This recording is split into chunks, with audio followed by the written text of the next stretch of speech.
خادم ہیں۔ حضرات یہ وہ فضیلت ہے جو کسی کے کھاتے میں نہیں آئی، اللہ نے یہ فضیلت دی ہے تو ابوبکر صدیق کو دی ہے۔ آپ اندازہ لگائیں سیدنا علی المرتضیٰ رضی اللہ تعالی عنہ جب خلیفہ بنے انہوں نے ایک خطبہ ارشاد فرمایا، آج ان کے ماننے والے اگر وہ خطبہ پڑھ لیں اللہ کی قسم اپنے عقیدے کو تبدیل کرنے میں مجبور ہو جائیں گے، اور وہ خطبہ ان کی کتابوں کے اندر موجود ہے۔ سیدنا علی رضی اللہ تعالی منبر پہ کھڑے ہوئے ہیں اور لوگوں کو مخاطب کر کے کہتے ہیں، یا ایھا الناس، او لوگوں یہ تو بتاؤ من اشجع الناس، اس امت میں سب سے بڑے بہادر کون ہیں، سب سے بڑے دلیر کون ہیں، سب سے بڑے شجاعت مند انسان کون ہیں؟ لوگوں نے کہا انت یا امیر المؤمنین، اے امیر المؤمنین اس امت میں سب سے بڑے بہادر آپ ہیں۔ امام حاکم اس حدیث کو مستدرک حاکم کے اندر لے کے آئے ہیں۔ سیدنا علی المرتضیٰ فرماتے ہیں نہیں، اس امت میں افضل ترین انسان اور اس امت میں سب سے بہادر انسان اگر کسی نے دیکھے ابوبکر صدیق ہے۔ لوگ حیران ہیں۔ سیدنا علی المرتضیٰ رضی اللہ تعالی عنہ دو حوالے کہتے ہیں، دو حوالے کیا کہتے ہیں؟ کہتے ہیں او لوگوں بدر کا میدان تھا، نبی علیہ السلام کے لیے سایہ دار جگہ بنائی گئی، سایہ دار، اور اس کے بعد اعلان ہوا کہ آج نبی علیہ السلام کی حفاظت نہیں کرنی بلکہ حفاظت کا حق ادا کرنا ہے، تم میں سے کون ہے جو آج نبی علیہ السلام کی حفاظت کا حق ادا کرے؟ لوگوں نے کہا پھر کیا ہوا؟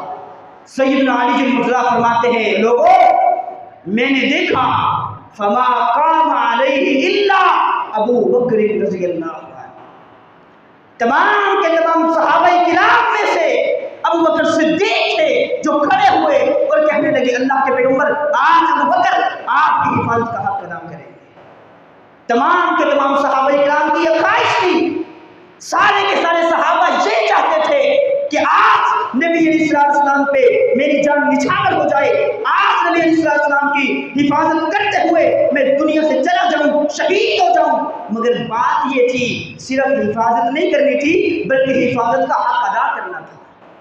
ابو بکر صدیق کھڑے ہو گئے کیونکہ بدر کا میدان وہ میدان تھا کہ جب مشرکین مکہ کا قافلہ بدر کی طرف روانہ تھا تو مشرکین مکہ کی قوموں نے مکے والوں سے کہا تھا اور مکے والوں اگر تم میں سے کوئی ایک بھی لوٹ کے واپس نہ آیا سارے کے سارے مر گئے، ہمیں دکھ نہیں ہوگا، ہمیں غم نہیں ہوگا، ہمیں تکلیف نہیں ہوگی۔ اگر تم سارے کے سارے زندہ بھی واپس آ گئے اور تم نے نبی علیہ السلام کو قتل نہ کیا نعوذ باللہ، تمہارے وہاں جانے کا اور زندہ واپس لوٹنے کا کوئی فائدہ نہیں ہے۔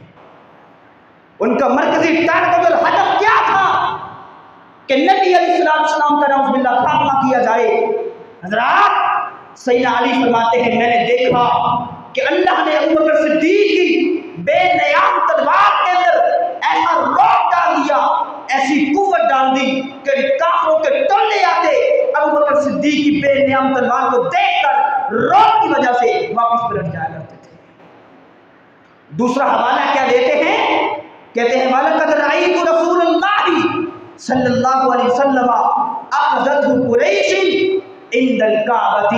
اور لوگوں جب نبی علیہ السلام مکہ کے اندر تھے اس وقت میں بالغ نہیں ہوا تھا، اس وقت میں بچہ تھا، مگر نبی علیہ السلام کو مکہ کے کافروں نے ایک دن بیت اللہ کے قریب گھیر لیا اور گستاخی اور بے ادبی پہ اتر آئے، آپ کی توہین کرنے لگ گئے۔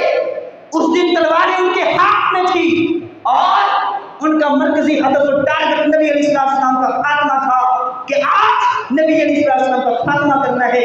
یہ کون ہوتا ہے جو ہمارے باپ دادا کے دین کو چھوڑ کر ایک نیا دین ہمارے اندر ایجاد کر دے اور پھر ہمارے معاشرے کے اندر ہمارے خاندان میں کنبے قبیلے میں تقسیم پیدا کر دے؟ آج ان کا خاتمہ کر دینا ہے۔ سیدنا علی فرماتے ہیں لوگوں فما قام علیہ الا ابو بکر صدیق رضی اللہ عنہ۔ اس وقت میں نے دیکھا کہ تمام کے تمام صحابہ کرام میں سے ابو بکر صدیق تھے جو آگے اور نبی علیہ السلام کی حفاظت کا حق ادا کیا. اور سیدنا علی رضی اللہ تعالیٰ عنہ نے ابو بکر صدیق رضی اللہ عنہ نے جس طرح حفاظت کی تھی ان کا نقشہ کھینچا. کہتے ہیں وہ لوگوں میں نے دیکھا کہ ابو بکر صدیق کو اللہ نے 2 ہاتھ دیے ہیں. ایک ہاتھ سے وہ دشمنوں کا مقابلہ کر رہے تھے اور دوسرے ہاتھ سے وہ نبی علیہ السلام کی حفاظت کر رہے تھے.